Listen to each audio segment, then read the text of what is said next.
Siyakhuleka-ke nina beZulu, siyakhuleka nina bokukhanya. Silana kulezi iy'ndaba-ke nesuku kulezi iy'ndaba, indaba eyokugcina enkulu, indaba yokhokho nobabamkhulu.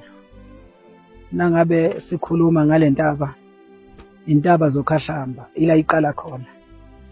Sisemngceleni weseLesotho la ngikhona. Ngizokhulekisa-ke abantu ngoba kade ngishilo-ke ekuqaleni ukuthi ngizocela ukuthi ngikhulekise bonke abantu abasemathunzini amnyama nabasesigodini sosizi nababoshiwe.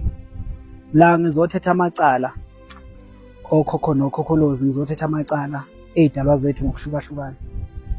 Ekusekutheni ngoba ngizokhuleka la, ngikhulekela ilizwe lethu.